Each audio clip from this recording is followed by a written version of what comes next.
Hello, everyone. Welcome to another episode of The Shift Show. My name is Zac Erickson, and today I am excited because we have two of my favorite people here at Shift, and the three of us are going to talk about stuff. We have, first off, Andrea McTague. Andrea, how's it going? Founder, CEO.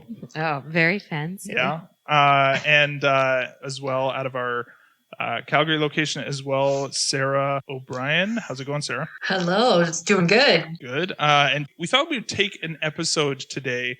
It's going to be a little bit more, I feel like almost a little bit more laid back, a little more conversational, and a little bit more about the field of psychology and like our philosophy of psychology, if that makes sense. Zac, you said a whole bunch of fancy words. I'm I just know. going to be like, who the fuck we are. Yeah. How Okay. about There that? you go. And that's like one of them. Duh. Like, That's one of your three. Why that's one are of your- you talking to me about this stuff, people? Yeah, absolutely. Because I think that for people, you know, for listeners at home, or even for like other professionals in the field, or frankly, like as Shift continues to grow, like new people who come onto the team, I think it's actually really important for everybody to kind of really understand what the mindset is behind, like, just, you know, why we do things differently and all those sorts of things. So those are the things we're going to get into today.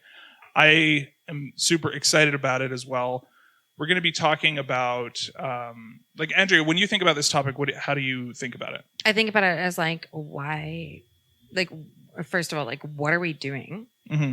And then why do we have this podcast in the first place? And also, like, you know, what are we trying to do? Mm-hmm. And so I think it's a very personal podcast because we all have our different reasons for being here. And just kind of like, what's the deal? Mm-hmm. Yeah. This is an interesting thing. There's a lot of podcasts about, like, you know, the psychology of this or that or whatever. And we can talk about the specific indications forever, but we have a very, very clear and very specific reason why we're doing this. A reason why we're doing everything. Mm-hmm. So, and also like some beautiful personalities. Yeah. So let's get in it. Yeah, let's do it. So, so let's jump into it because I think to start off, I think part of Shift is really kind of what sets us apart. We kind of, I think, first want to look at what is the state of psychology in general right now, and, you know, other therapists out there. And we want to clarify that hashtag not all therapists, not all psychologists, whatever, right? But having said that, in general, there are some things that for the vast majority of people, or a big percentage of people, there's issues out there. Well, we didn't start it because we thought we'd just like go with the status quo. That's not the thing. Mm-hmm. We're doing a thing, and it's a big, big ask. Mm-hmm. Huge ask. And it starts with, like, whenever you're doing something that's like, I'm going to do this great thing, usually that starts with a problem situation. And in this case, it definitely did. Mm-hmm. Very, very personal to me on many, many levels, not only in myself, but in many, many people that are close to me. And yeah, and I loved psych, but I did not like the delivery. Mm. What didn't you like about it? How much time do you have? This is an on-demand podcast. we can do a 5-hour podcast. interview. You got to get a babysitter now. Right. No, I'm just kidding. I'm actually not. version That's of like, it, right? I'm not, I'm kidding about the time thing. Mm-hmm. I'm not kidding about what we saw. Like, it's not only what I saw though, right, Sarah? Like, you had your own dalliances with this as well. So let's just start with a couple, like, Sarah, hit it. Yeah, well, I know, like, in my experience with therapy, one of the things that would drive me nuts is kind of like, you know, you go to a therapist because you've kind of like reached your limits in terms of how to problem solve whatever you're going through. Like, you've probably tried a lot of things. You probably already talked to a lot of people, right? You've troubleshot everything you can think of, and you're like, okay, I go to a professional because they're there to help me, like, you know, figure this out. They'll tell me. And then you get there and you kind of like lay out your problems again, which is kind of tiring in itself, right? And they go, well, you know, have you tried this or have you tried that? And it's like, yeah, literally, I've done all these things. That's why I'm here, because I don't know what else to do.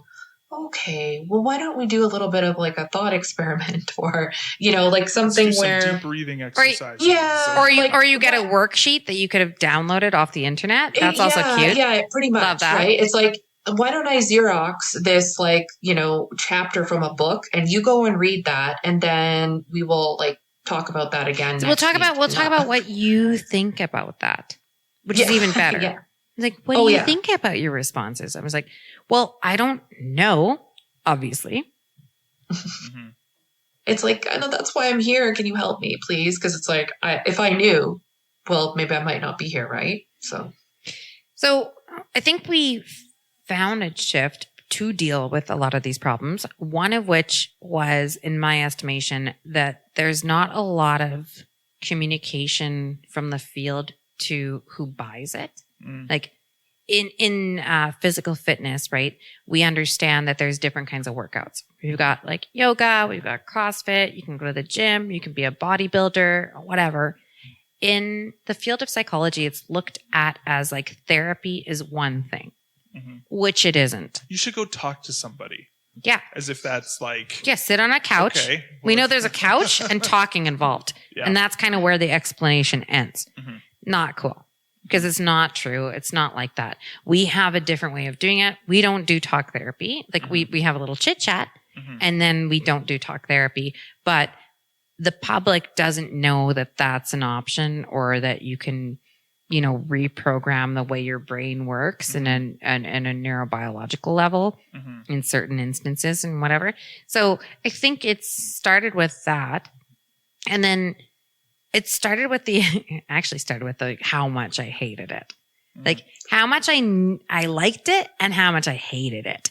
So I liked it because I thought, like, I read all these theories and looked at all these different approaches, and this can do this and this can do that. But my physical experience of being in therapy was very different than what I read or the theoretical knowledge or what even the studies were showing.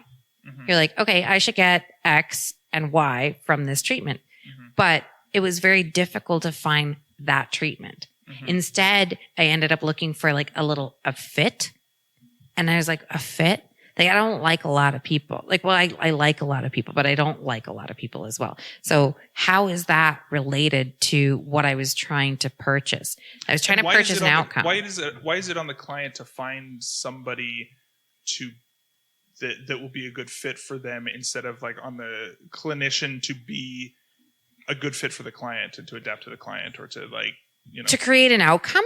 Like, I don't go to my lawyer because I'm looking for him to be a fit for me or my accountant or my personal trainer or any other service business. So why is it so situated on this whole, like, are you a fit for me? Do you have the same values as me? No, that's like, for me, that's a negatory point. Like, it should be. Well, and not only that, but then like on the other side too, like from a professional ethics point of view as well, that like, there are also parts of that are completely unethical, even though we totally accept them in general, right? As far as like, if you impose your values or worldview or whatever onto your client, that's professionally unethical, right? You could. Yeah, but in our field, it anyways. But in our field, it's called the admission of bias. So if you went to a lawyer and he was part of your church, do you think he'd be a better lawyer? Not necessarily. I mean, like he's no, or your surgeon happens to go to the same, believe in yoga or whatever the hell. Yeah. Like better surgeon? No. Of course so not. Why are we putting these types of idiotic standards on our profession? Like, I think things, whether it's service oriented, whether it's emotionally oriented, whether it's a psychological profession, whether it's therapy, whether it's like personal training, it shouldn't have to completely do with the person. I think we put way too much. Like, are you, of course, going to prefer working with somebody that you get along with? Yeah. That has a great, as we would say, like bedside manner or whatever? 100%. But is that what you're going to ride on? That seems incredulously insane to me. Yeah. Yeah. It's very like, it's completely strange that would even be what you would base it on. And again, for me, it goes back to, well, yeah, of course you want to have a doctor who, if there is a doctor who's just a complete, frankly, if the doctor is a complete asshole, I don't care. Fix my leg or whatever, right? It's Yeah, like, I mean, if I you're would really prefer good at not it- to have an ass hat Sure. as anything, Yeah. like doctor, lawyer, accountant, psychologist, But if or like whatever. Mr. Rogers comes in to perform surgery, I get the hell out, Mr. Rogers. I don't care how nice you are, right? Like, yeah. Well, Sarah, have yeah. you like that? Because I know you and I think about things in that same way, where it just starts to seem a bit dismissive of the skill set that's possible. Right. Well, like, again, kind of just speaking to what you guys said, like, I just know, like, my personal preference, because I have been, on both sides of the chair, right, so to speak. And I really kind of don't care what the professionals' personal ideologies are or beliefs, right? I just want them to know what they're doing. I just want them to help me.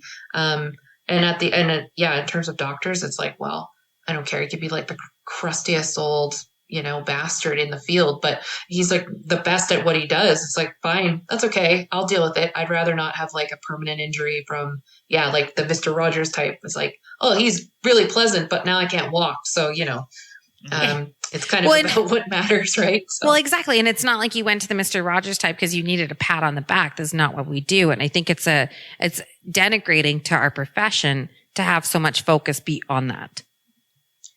Yeah, I would agree. I mean, the whole reasoning behind, like, we all go to school for like years and years and years and years, right? So why are we learning all this awesome information and theoretical, and strategies and research to, at the end of the day, just sit there and, be friendly? That doesn't really make sense.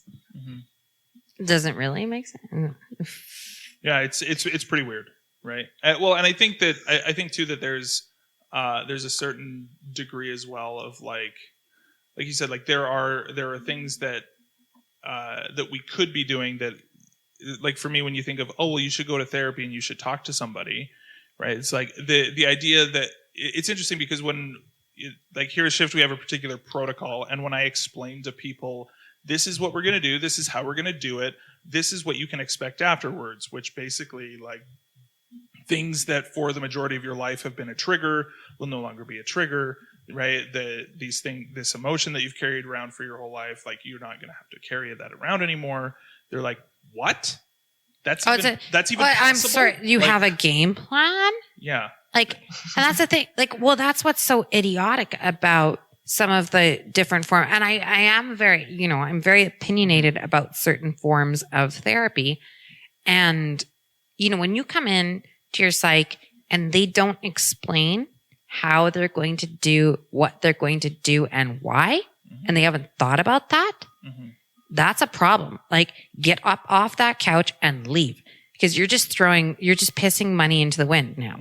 And that was what we really, really wanted to get into, is like, not that. Because I'm somebody that's like, I'm very specific about the things I want. I'm very goal driven, very outcome driven.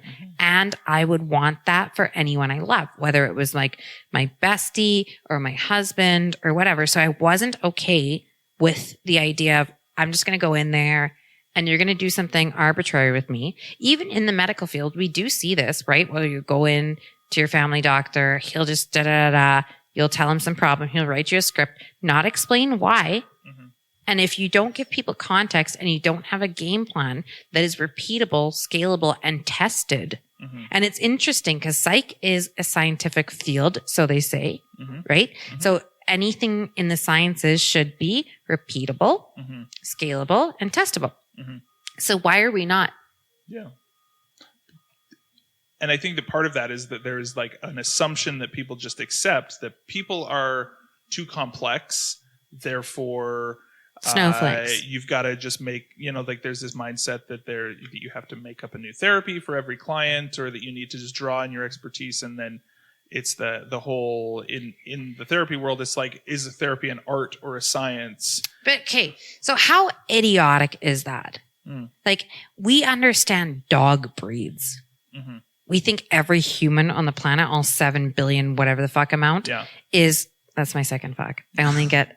Well, you just used your third one by No. I know. But that was related to this. I only get 3 for this entire podcast. Anyway, But we expect like people not to have repeatable traits. That makes no sense. Particularly when like any time that we want to understand behavior or the brain or whatever, and it's unethical to do it to humans, we do it to animals. And don't worry, in any other animal in the animal kingdom, predictable behavior is not, that's not a problem, right? And if you do an intervention and then the behavior changes, oh, well, of course, that's like you would expect that. But as soon as it's a human, we're special, which... Snowflakes and Judeo-Christian tradition, we'll get into that, which I'm not against, unlike many friends, as you know that. That falls apart really quick too once you start reading about classical conditioning and how effective that is. Like, right, like not just with animals, but with humans. When you say classical conditioning for the people at home, right? Like what we're talking about is things like Pavlov's dog or like... Yes. So maybe when I explain bell, right? So the classic experiment is, like a scientist, I can't remember exactly the details of the experiment, but essentially here's a steak or like steak powder or whatever it was, ring a bell, present the dog a steak and ring a bell at the same time. The dog drools.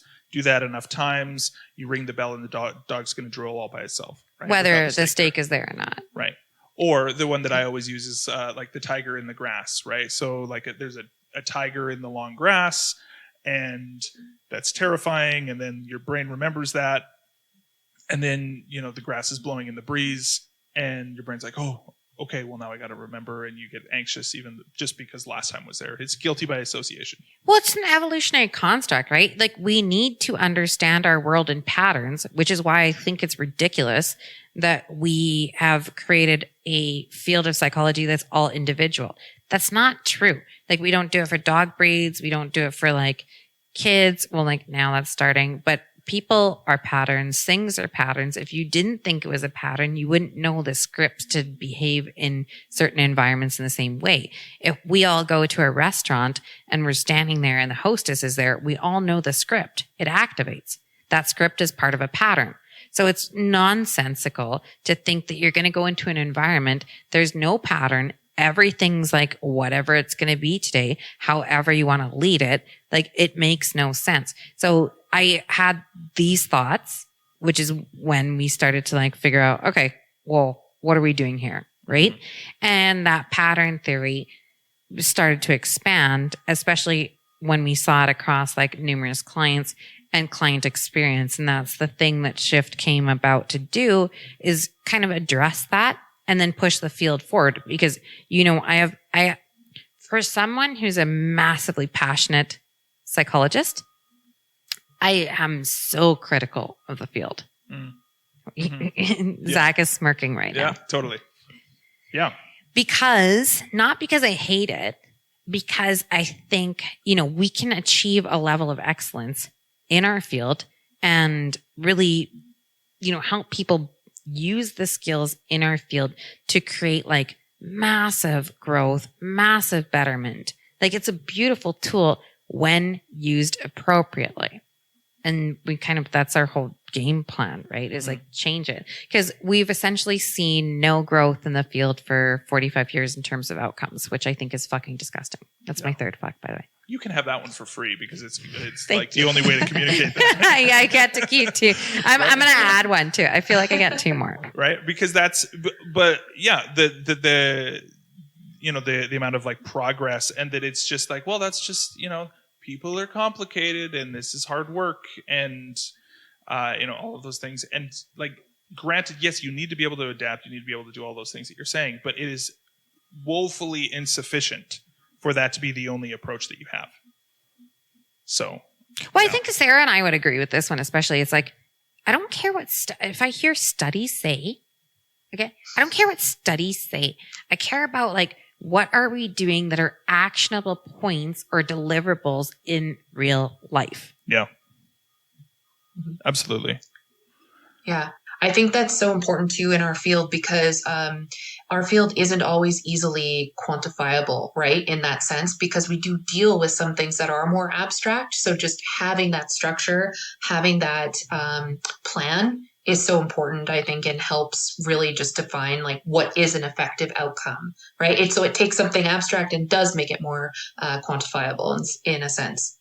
I love that. And we're going to talk a little bit more about how we do that specifically, because that was a very big challenge in the company early on is how do we make these abstract kind of, airy-fairy ideas, how do we make them quantifiable? And we hit it. Mm-hmm. Yeah, for sure. So, okay, so then we did that. We decided that, so you see the issues out there, and then you are like, no, we got to do it better. Like, where does it go from there then? Well, we had to do it really differently. So it's like we had to start operating from a different perspective for sure. Like we couldn't work, like we had to take all of the goodness and like the juicy fruits from, the original theories and our lovely like predecessors like Freud and Jung and Bowlby and whatever, and take what they saw and take it and like put it into something that's going to be quantifiable, as Sarah said. And so that took a bit of doing, Zach. It took a bit of doing, as you've seen, because you've been involved in the doing. So Sarah. But we had to put it into something which we're like, okay, how does this work in reality? And how do we hit this for real?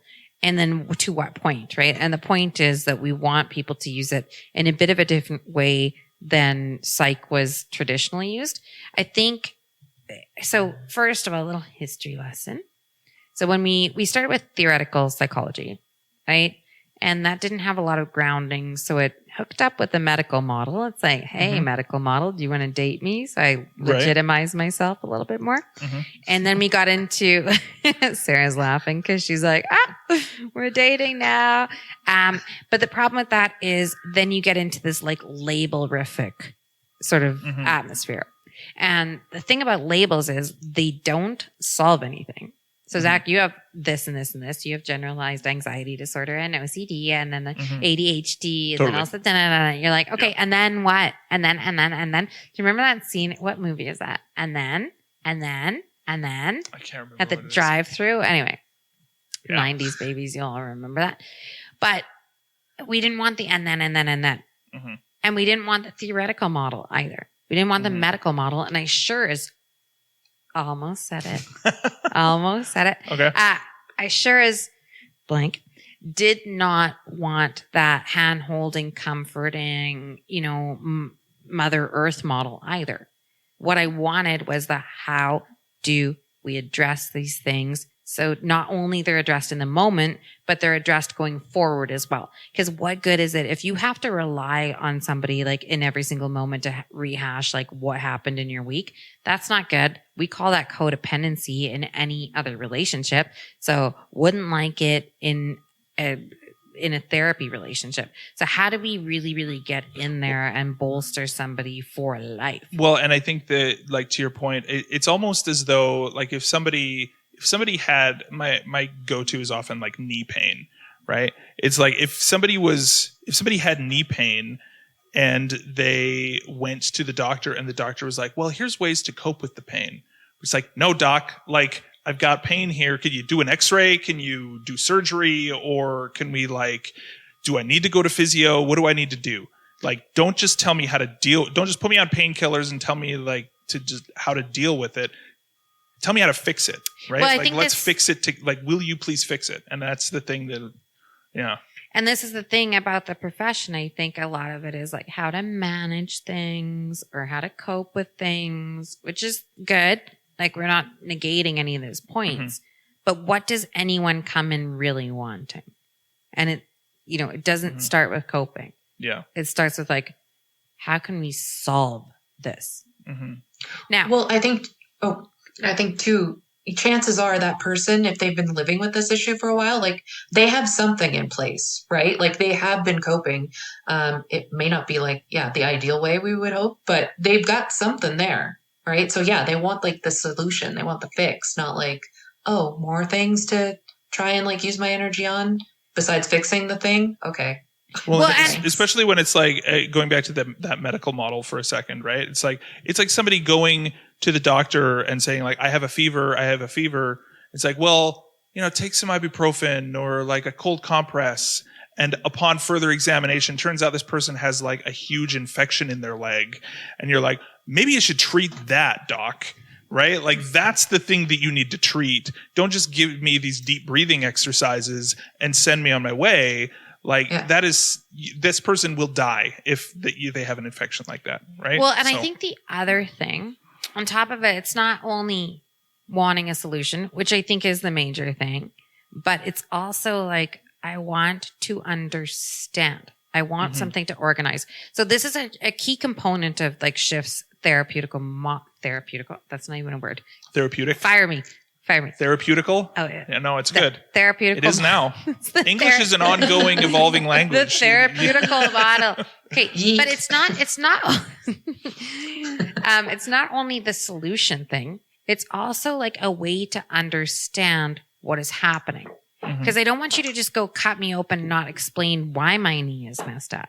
I need you to explain to me, well, this is the thing. This is why it's going to happen, blah, blah, blah, blah, blah. So what we did with Shift is we have a very structured therapeutic protocol. That's our technique. That's what we're going to do. That's our knife to the knee. Sorry about the gross imagery. But the other piece of it that's quite major is we have a pattern theory of existence that is the philosophic model that rides on top of it. So throughout history, humans have had to have, whether it's through religion or Eastern or Western philosophy, we've had to have something that organizes our experience. Because when you get really intelligent beings, which we are, like for the most part, we need a way to understand what is happening. Like it's a bit of into the existential, right? Like what's happening? You need to be why able to is like this wrap your happening? brain around it and understand what the hell's going on. Yeah, 100%. And if you can't, and someone's just treating it and they're not sharing that with you, they're not educating you in that regard, it's kind of useless. You end up just saying like, well, why am I feeling this way? I must be crazy then because there must be something wrong with me. There must be, whereas like, I think the great thing about like, you know, when we talk about like our framework of like limiting beliefs and dysfunctional needs and non-nurturing elements, right? And like the whole and the pattern theory. and the whole pattern of everything, like that is a framework that you can understand just about everything. Right? And you can apply it yourself. That's the other thing. Yeah. There doesn't need to be this arrogance of like academia or whatever, like, or I'm the expert. It's like, I can show you this thing and I can show it to any of my clients in 5 hot minutes. And they can apply it not only to themselves, but to their children, to their loved ones, to their friends. And then they can go forward with a way of organizing the world. Socrates, for instance, didn't have a complicated theory. He didn't. He was able to explain it. And then people were able to take that and use it. Like, I won't say the same of all religion, but it's a framework that people can take and use. And it doesn't really matter where the framework comes from. We all need a way to organize our existence. Otherwise, you live in a big black hole of confusion. And that was a gap that I saw in conventional psychology, which is why we cuddled up so hard to philosophy. And that's one of the things that informs our approach. And that's one of the things that gives a great takeaway to our clients. And I think to everyone that works here as well, because like we all get in it. Well, because then you can filter just about anything that any issue that's coming up, and you'd be like, okay, hang on a minute, let me run through this same model. Let me understand like how am I feeling? What are the limiting beliefs here? What is the need that's not being met? Or is there like an opt out here or whatever? And then immediately be like, oh, okay, this is that thing. This is just another one of those same things of that other thing that I know I do all the time. I'm going to go and like, okay. Well, and then Zach, we layered it with something else that's like in your expertise, which is, okay, that's good. So we've got like structured protocol to address it. We have the whole philosophy. So organizing your worldview. And then on top of that, we've got now a little bit of neurobiology. But like, what is with my... That's great. No, it's good. Biology is good. Biology. Like it. It's Friday afternoon, folks. It's and it's 19 degrees outside. This is how much we love you. This is how much we love you. And it's been like not 19 degrees forever in Edmonton. Just saying. When you live in like Edmonton, then 19 degrees might as well be like 35. Yeah, and basically you're like it's in COVID lockdown now as well. But the thing is, that neurobiological model that layers on top of that also important because now we're talking about the walnut brain and we're talking about the cognitive brain. Absolutely. And we're also talking about things like neuroplasticity, right? And like a lot of the things that we're doing in session are actually, I often will just tell people like, yeah, this is just like physio for your brain. It's like, that's basically what what it is. We're going to work it out. Yeah. And it's like, yeah, like it's terrible. I hate it. It doesn't feel all that great. Also, I can tell that it's helping in long term. I actually really appreciate it. But, you know, like all of those things, it sort of helps 100%. as well. Right. But it's finding those things then to retrain your brain, but also to understand not only where it came from, going back to what you were talking before, Sarah, about like classical conditioning, and like the way that I talk to people about it too is that there are certain things that we just learn to expect, even in the same way that you learned how to expect that the sun's going to come up in the morning, right? And so if you learn that you're going to be in danger, or you know that if you grow up in an environment where you feel uncomfortable often, or if you feel danger or whatever, right? Or if you feel talked down to, or if you feel like whatever, right? That your brain is like, oh, well, of course that's going to happen. You don't even have to consciously think about it anymore. Nobody consciously thinks, oh man, the sun's going to come up today. It's like, no, of course that's going to happen, right? That's why I find it so funny when people like talk to me and they're like, oh, but that was like way back then and I've dealt with that. I'm like, no, you didn't. Okay, did your house foundation? Did you? Did your house foundation deal with the fact that it's got cracks in it? It's just like, no, we're over that. The framing is great though. Yeah, that's like not a thing. Mm-hmm. No, everything is foundational. Everything is repeatable. Everything informs your own pattern of thought. Anyone that doesn't think that is like very blessed, if that's true, and very delusional generally. Well, and I think it does come from as well, maybe even some of the like situations where people believe, maybe again, if you've got like a psychology field that is teaching certain things of like, oh, well, here's some coping strategies. It's like, okay, cool. Well, I've dealt with it then because now I have coping strategies to reframe how that situation was, and I can remind myself when it happens. Even other people, you're right, like their patients then or their clients actually buy into that. And then when we're coming in and we're trying to say, no, I can take that away if you want. Right. Like, but for real, like, I think it's one of those things like where it brings us back to the problems with conventional psychology and therapy is that doesn't solve it, but it gives you, it's what do they call it? You know, those guys that used to go around in the wagons and they used to give people potions that weren't real. Snake oil salesman. Yeah. Yeah. And I feel like, and this is probably, I'm going to get so much shit for this, but I don't give a shit. See, it wasn't an F-bomb. I'm getting my cursing sort of under control. You're drawing way more attention to it, though, just to be clear. I know, but it's kind of funny. I'm okay with that. Charlie, we'll talk about the limiting belief around that later. But I think that there's a lot of snake oil salesmen in our field, whether it's through psychopharmaceuticals when they don't need to be prescribed, or whether it's clinicians that give you a couple worksheets and then you feel better for 3 days or 3 weeks or 3 months and then you're good, or whether it's having those conversations or whether it's a diagnosis. That's not necessarily the solution. And it's not necessarily looking at the patterns on a global level. And to be fair to the snake oil salesman, I think that there are a lot of snake oil salesmen who believe that snake oil is helpful. That's very sweet of you, right? To them. Right, but also true, right? I think that I don't think it comes from a place of like being malicious, but I do think it comes from a place of being very, I don't know, ill-informed or like narrow. They're not seeing necessarily. They're not expanding all of their view of what could be. Well, also there's a bit of ego interest in doing that, right? Like I realize look how wonderful this snake oil is. Yeah, I realize that we're in the middle of a podcast that explains the same thing. So sure, I understand. Yeah, a little self-awareness, right? But it's also that thing where it's like, but how did you arrive at that? Mm-hmm. And were you taking conventional wisdom or narratives into it and just being like, okay, this is what's common? And then we're just going to keep doing that. Mm-hmm. Again, with a field that hasn't pushed outcomes very well for the last 45 years. Mm-hmm. So why would you take on conventional wisdom in that field only? Not to discredit all of it, because like there is certainly, and our protocol is based on a lot of the historical, and lots of theoretical orientations that are great, but we need to hit it like higher and start investigating it in a different way. Okay.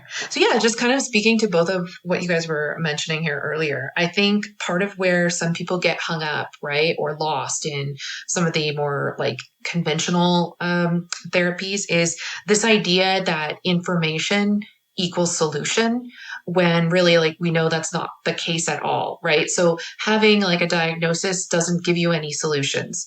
And that's fact, why I think I've seen a study as well that was done on like a college campus where a bunch of people who had depression went to therapy and ended up feeling worse because they ended up finding out that they knew that they had therapy and drew their attention to the fact that they were depressed, but didn't change anything, right? As though like insight and self-awareness is in and of itself going to produce change.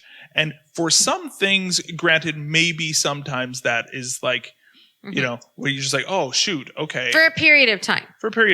Actually, that's a good point, right? Where you kind of like see an alternate way to do things and it feels better initially, right? But old habits die hard and you've had a lifetime of going down one pathway. So, of course, you're going to do that Sarah again. and I were talking about this, like where I think conventional psych can make you're like, oh, we're just going to talk about everything that makes me super sad for an hour, and then I'm going to do life. Yeah. Great. Yeah. I know that's like, we just personally, like that's what drew me to Shift as a clinician was because just understanding that the protocol offers both, right? So you get you get the information that's helpful, right? To build that awareness or fill in those blind spots, but it also has the solution at the end of it. Cause it's like, you know, you could be aware like your house is burning down, right? But it's like, well, how does that help? Like, no, we need like the water to put it out, you know, like, so Shift can do both. It's like, hey, did you notice your house is burning? You know, maybe we should look at that. Here, I brought lots of water so we can put that out. Okay. And then we'll chat about it after. I love that analogy because I feel like a lot of times conventionals, like in my experience, and there's my caveat for it, is a lot of like, ooh, that fire is getting really big. Or how do you feel about the fire? And I was going to say, hey, your house is on fire. How does that make you feel? Gross. I'm like, well, and then you start to do that thing. And I've talked about this with both of you, where it's like you start to be like, am I talking to an idiot? Because I was like, well, how do you think it makes me feel? Like all of my possessions and whatnot are in that house, and it's clearly on fire. And they're like, what do you think about that? Like, what do you think I think about it? Like, Jesus Christ, what does anybody think about it? What would you think about it? I don't know. Why don't I bet? It sounds like you're upset. Like, no shit. And one of the dumbest things, this is one of my rants. We're going to get on this one. Perfect. In our schooling, I think, I'm not sure. In mine, Sarah, I think it was in yours. I'm pretty sure, Zach, it was in yours. So I think it's like a standard issue psych thing. They literally have a course and it teaches you, mine was, I think, called counseling skills.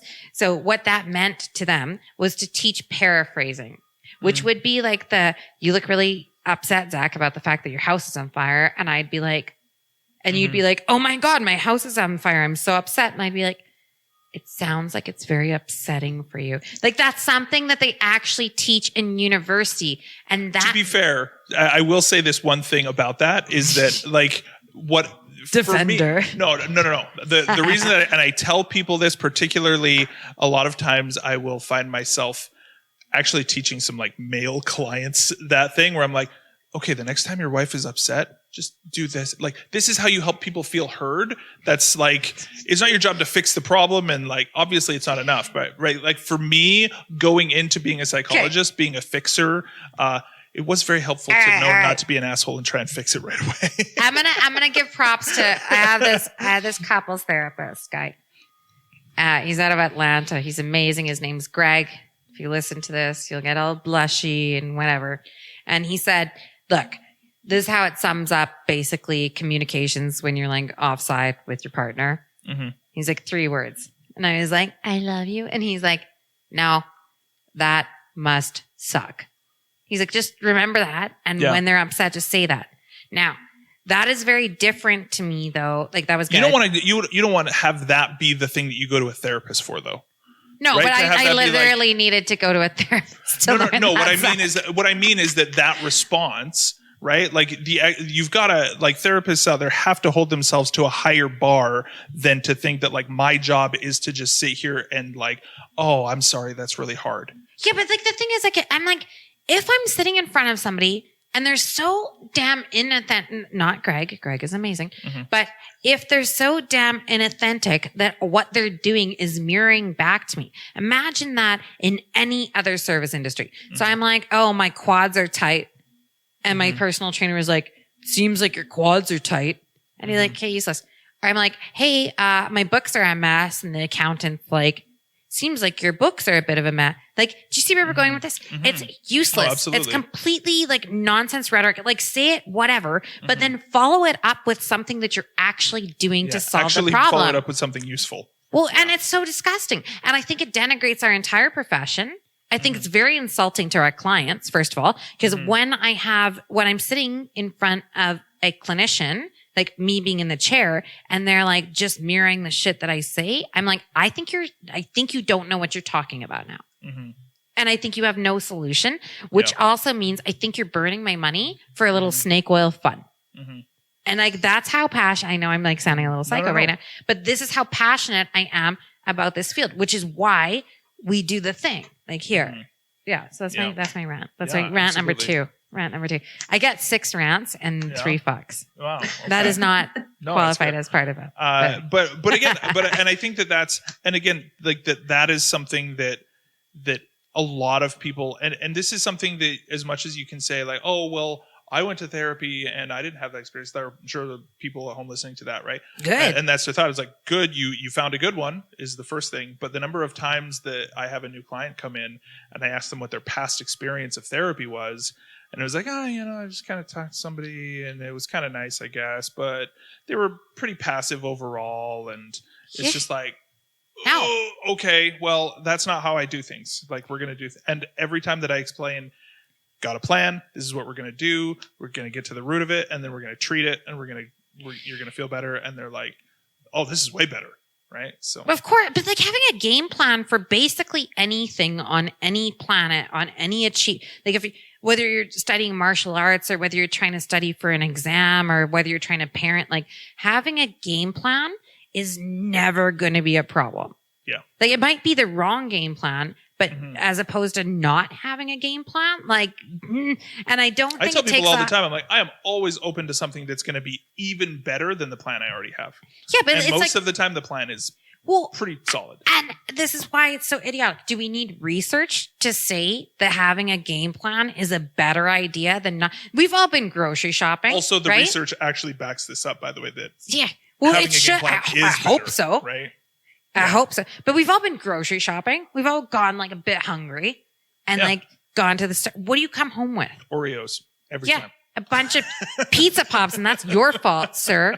He makes pizza pops, and they're one of my favorite things. They are like very nostalgic. They're so good. But only the Hawaiian ones. Just saying, judgment. But I'm going to leave that one alone. I could go down. Sarah, I can tell by your face you have a different flavor.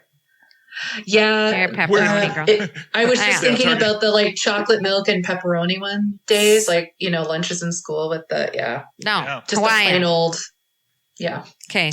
I'm basic. He's a pepperoni guy, I believe, as well. Yeah. See? All right. Anyway, point being, when we go to even the grocery store without a game plan, like without I'm going to buy this, I'm going to go in these aisles, I'm going to get this, I've got a list.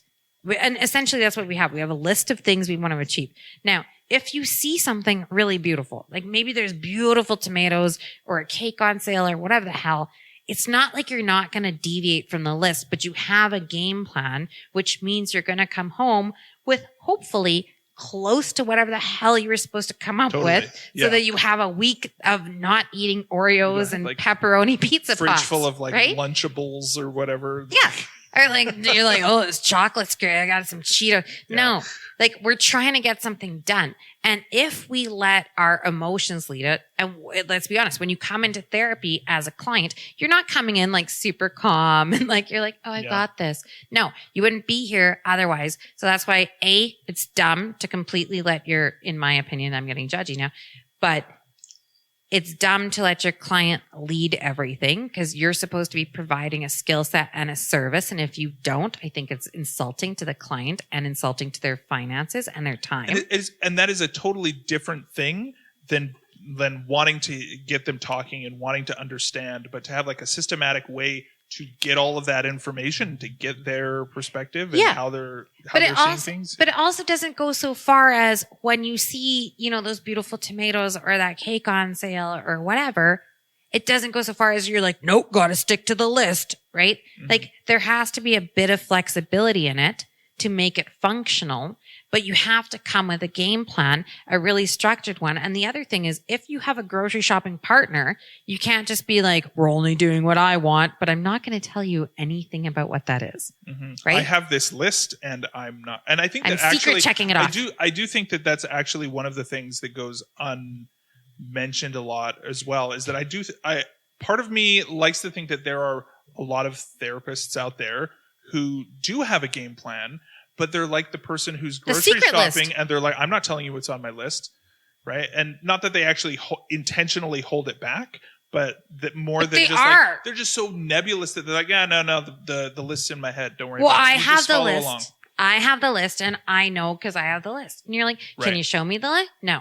You can't show me the list. Well, I would feel more included and I'd feel more calm about our grocery experience. And I'd feel like you know what you're doing and you're not making this up as you go along. Yeah, because you're like, oh, you put it by like, we're in produce department, we're doing this. Seems to me like you're just picking random spices off of this rack full of spices. What are you doing? It's like, which gives no one any comfort, right? You're like, why do we need oregano? Never mind. Like, it's not like, it's super weird, right? Just like tell the people, oh, we need oregano because we're going to make some like pasta later that, And you're like, oh, okay, good. I'm cool with that then. Yeah. But I feel like that's a lot of conventional psych. It lacks that transparency, which is why we put that truth over comfort core value. Especially when the other person is the person who's going to be paying at the end of this grocery trip. Yeah.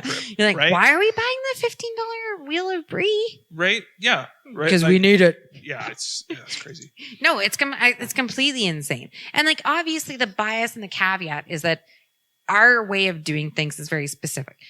It's akin to, when we think about like a workout, well, like we've all been on different kind of workout things, whether it's like, you're doing yoga or you're going for a run or you're playing with your kids at the park or you're going to the general gym or whatever.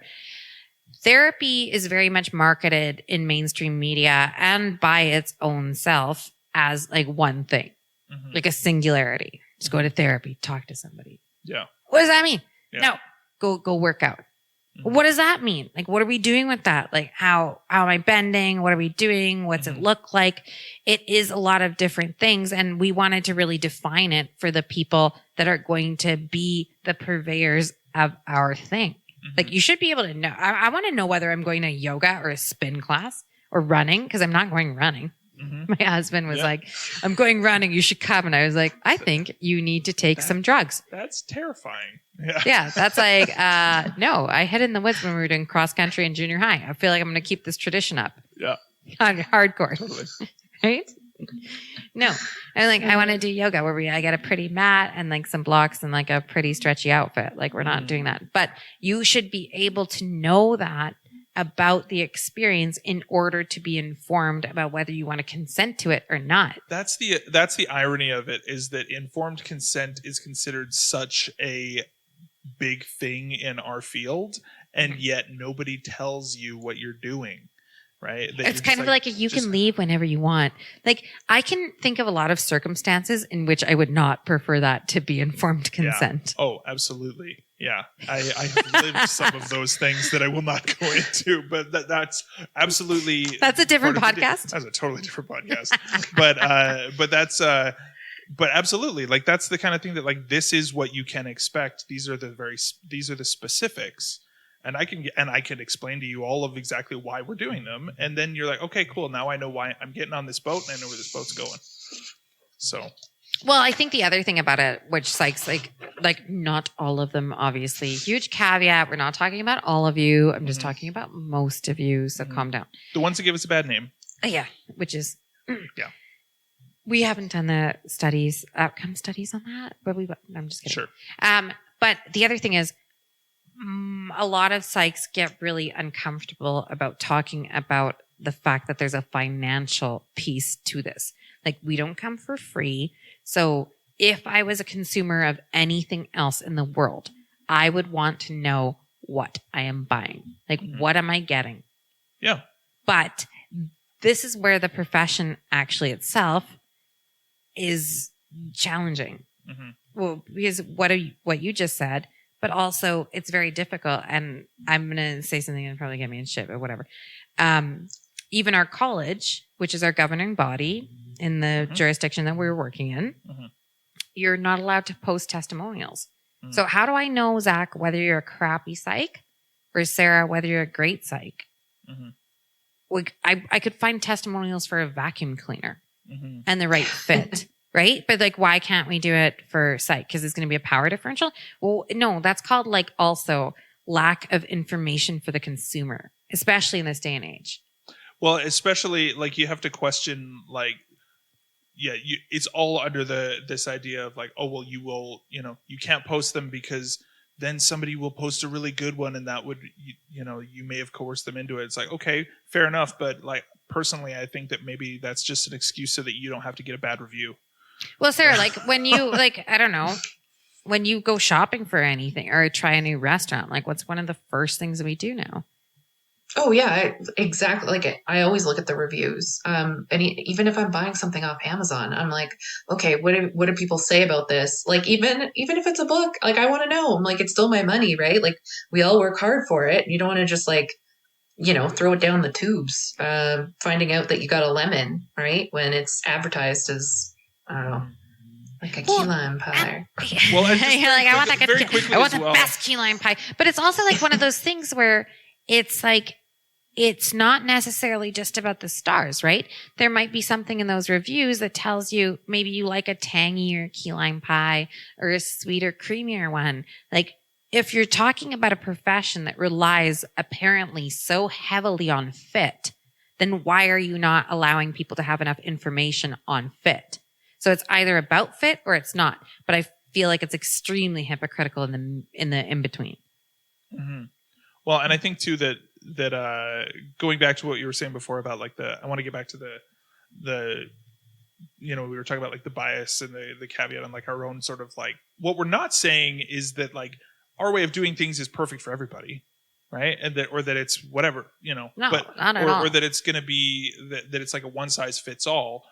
But I do think that for the vast majority, how I would summarize it is more that there are a ton of people out there who are unintentionally settling for far less than is possible.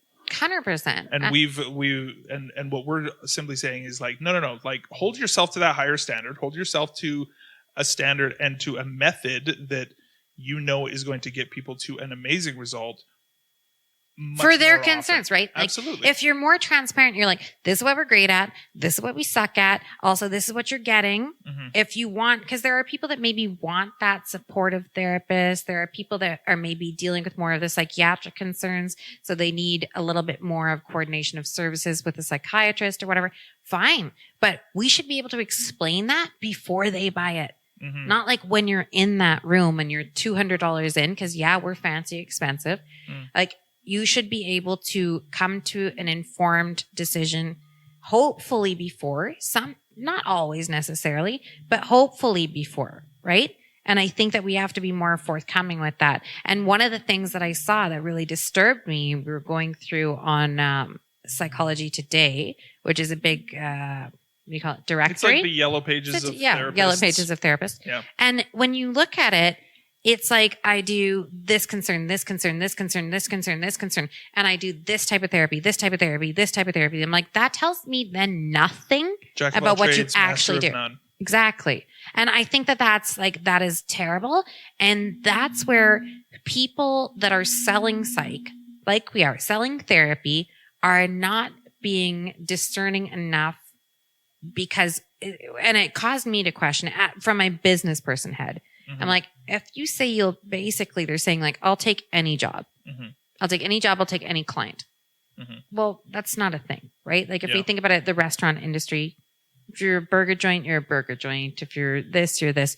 But you can't be like, I make burgers. We've all seen one of those restaurants, right? Where it's like, I sell burgers and pizzas and ribs, and then I also sell Chinese food. And then you're like, what do we think about the quality that we would likely get for any of those foods at that kind of restaurant? Probably a couple of them on there that they maybe don't even know are like their best hits, or like ones like, oh, this thing here is really good. But then you'd have to kind of play around and be a question of like, maybe this works, maybe it doesn't.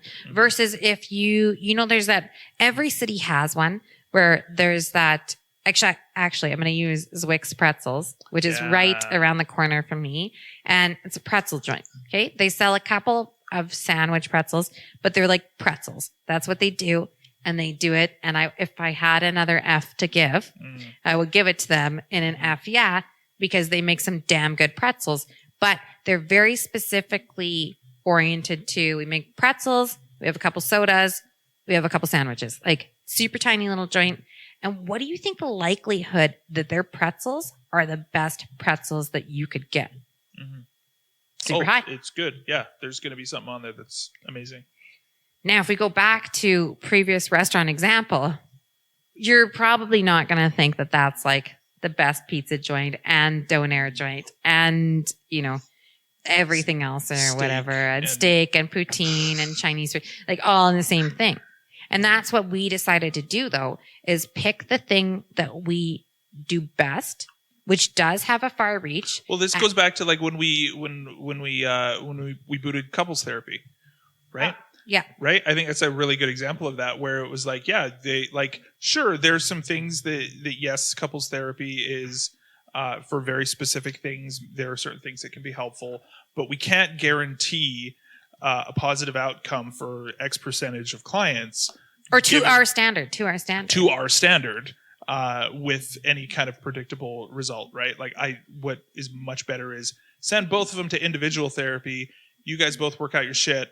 And then if you still need help, then even in individual therapy, maybe we'll, direct you to like a couple of like communication books, or like maybe, even invite one of them into like a single session for both or something. But that was an interesting thing, because in operations, like from a business model, you're like, well, there's a market there and you could make money off it.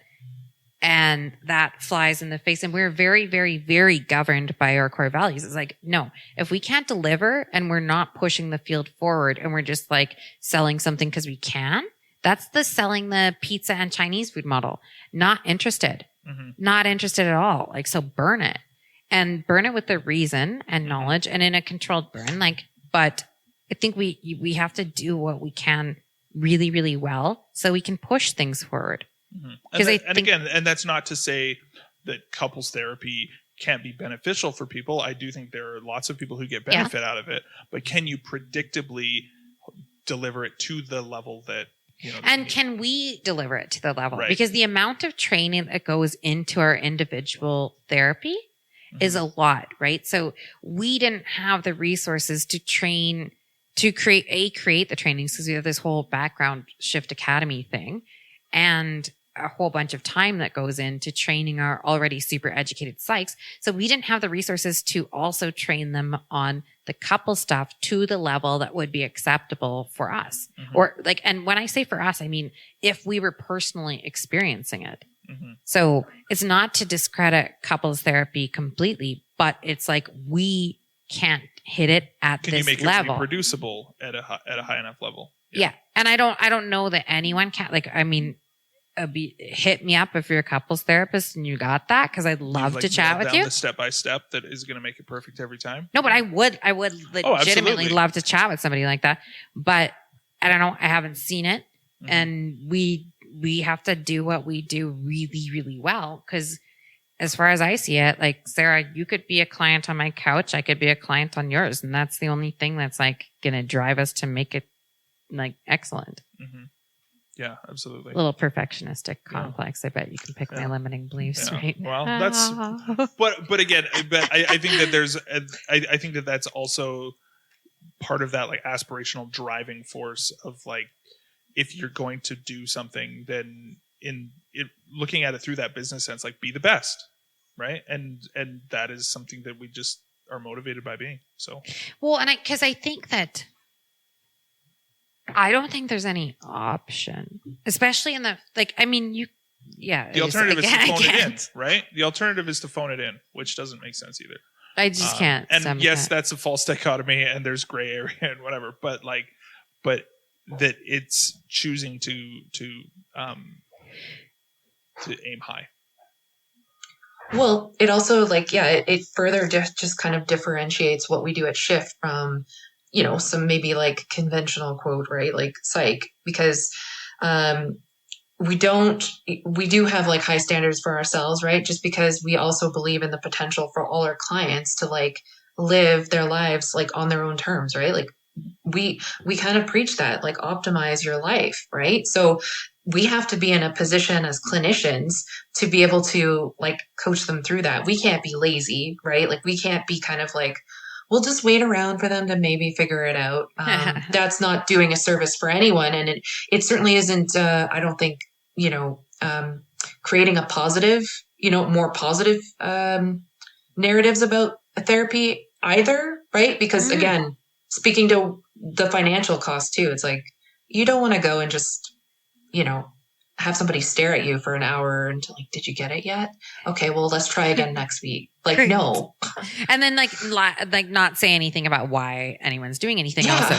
And I think that's why like we've taken the model of investing a lot in, because we had a big debate about this like early on, is we had to like cost how much it takes to train our people and then create. Well, Zach, this is your area. Like you build out and Sarah, you're in quality assurance and stuff like that. So we have a whole department that checks on the standardization and how people are doing with things. And because when we bring on a new psychologist, we train them for hours and hours, right? Like there are resources that we throw at them. We test them before they're allowed to ever see a client on that content, right? To make sure that they know it and that they're able to do it. And then, I mean, to be like, we review their work on a regular basis, right? And we will, regular, like 30 days, regular. Like every month. Yeah. Well, and this is one thing I was having an argument with somebody else in the field who's like friendly with me. I don't know how friendly now, but anyway. Okay. You know how I can get. But I am not. Yeah. Well, but like the thing is, if you're auditioning a psych to go see, ask them this. Yeah. Like, does your company train? What do they train on? How often do they take metrics? Do they understand who's performing and who's not? Are you just giving me who's most available? Do you understand? And it's not a fit based on person. It's based on performance. Like, do you get the client what they came to buy?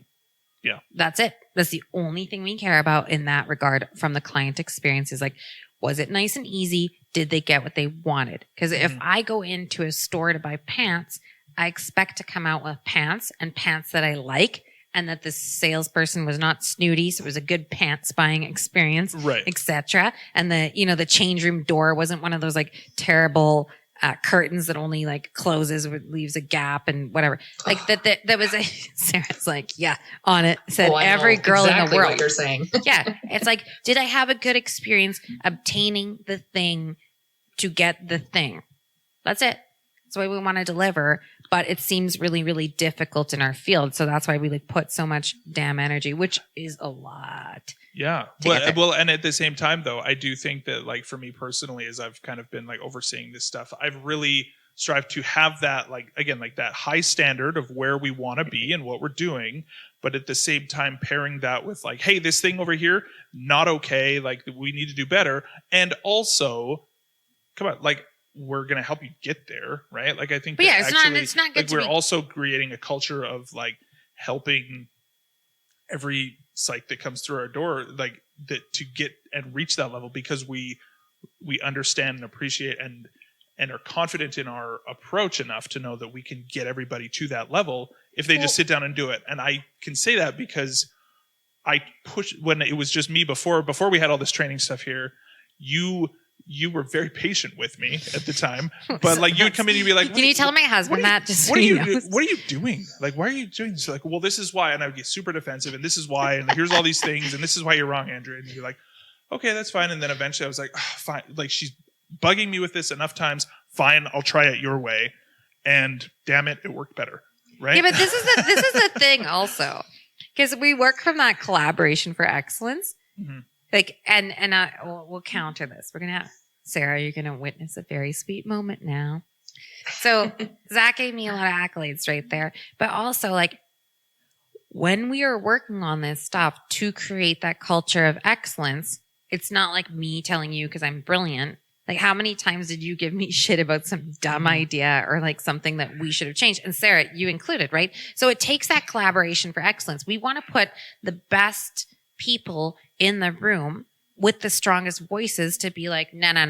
We have to do it like this. This is something we have to change. This doesn't work. This has to, and that's the perfection that is going to create this movement in the field. And it will. And I would say to any listener, go at like, and this is where like we have complete confidence in the way that we have to address these things. And I mean, if someone comes up with a better one, like I said, hit me up. I'd love to hear it. But we have to be able to come together to share the ideas. But if you are listening and you're looking for a psych or you're thinking about doing some therapy or whatever, hit them up with the topics that we've just talked about.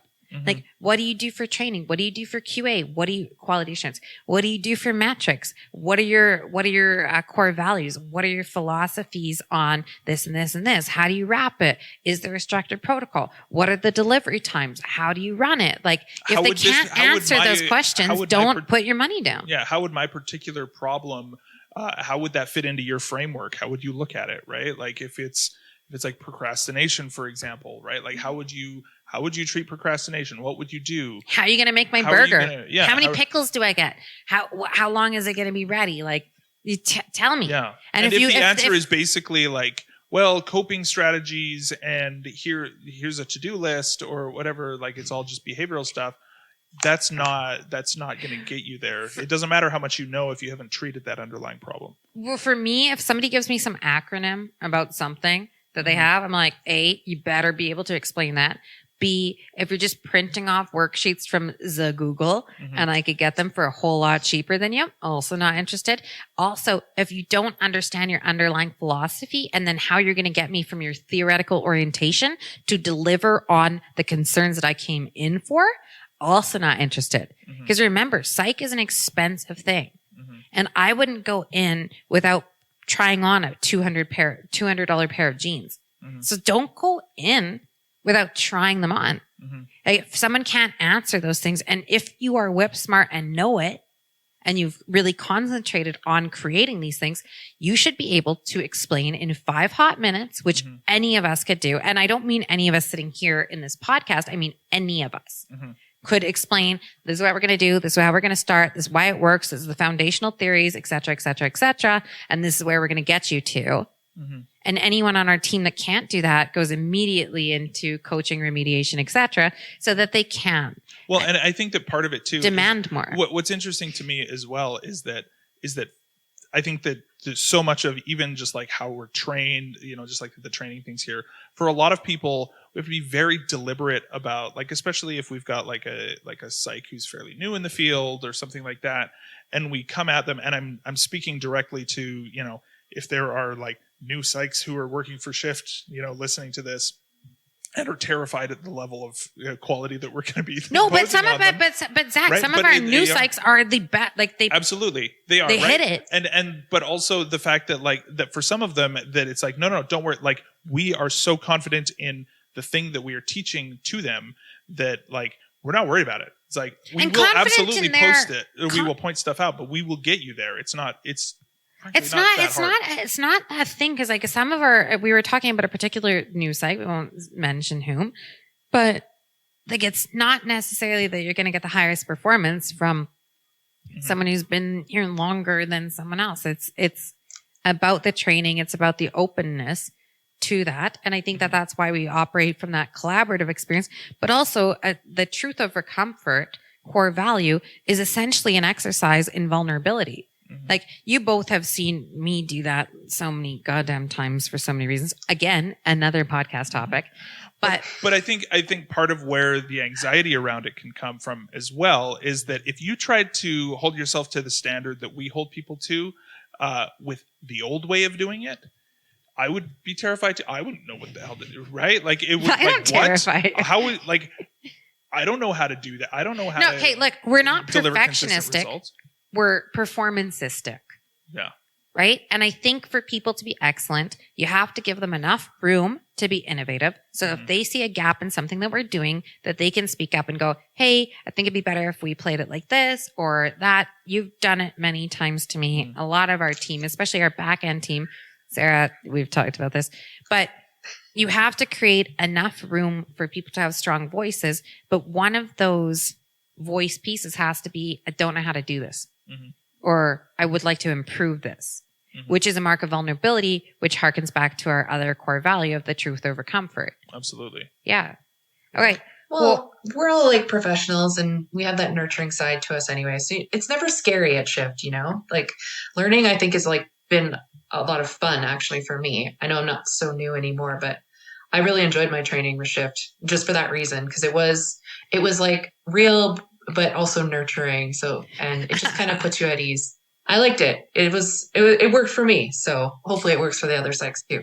Well, I think like one of the things that we have realized, and this was something that we spent a lot of like conscious thought doing, is if you're going to push this level of innovation, this level of disruption, and this level of evolution, you really, really need to create a strong culture with strong ethos and strong orientation, not to the founder, not to me, not to a managerial hierarchy, but to the mission and the value. And that always wins. And it wins over me sometimes. Like sometimes I'm like, I want this. And I get like, they're like, no, that's actually off base, Andrea.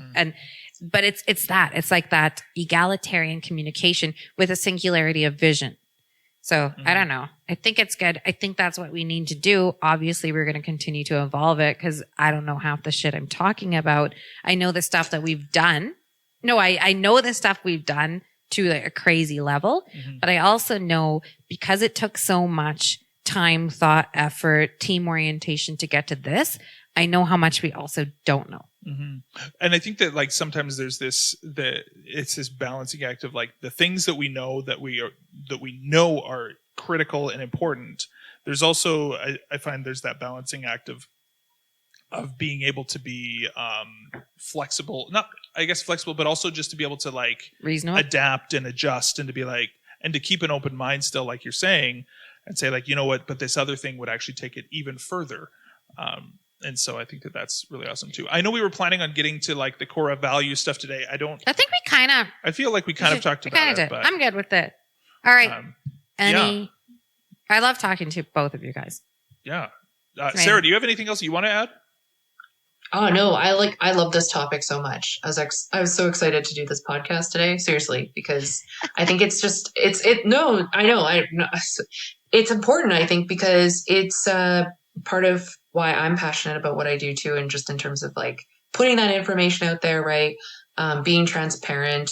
I don't know. I love this topic, and I could probably talk about it more. You know, it makes me think that I read a study a while ago that basically was talking about the correlation between how well a psychologist thought their client was doing and how much the client actually improved.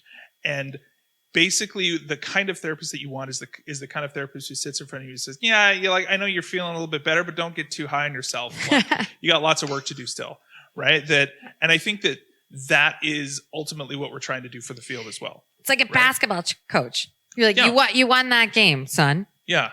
But don't let it go to your head. Right. Yeah. It's right. And I think that's the thing is that we're basically just trying to keep people humble, keep people like focused on doing the best that they can and always continuing to improve.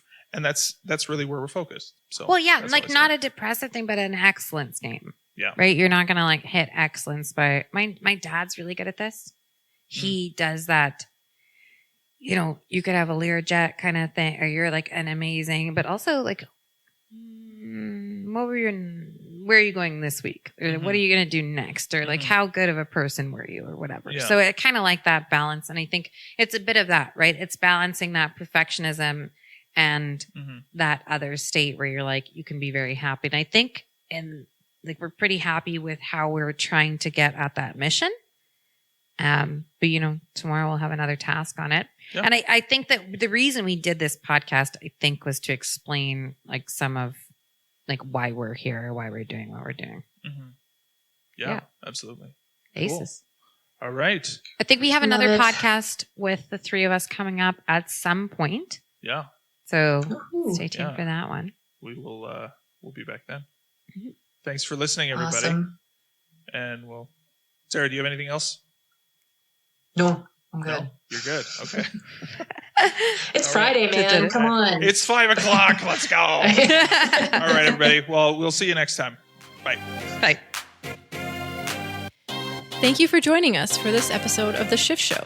Be sure to check out our website, shiftpsych.com, for more great content to help you optimize your life.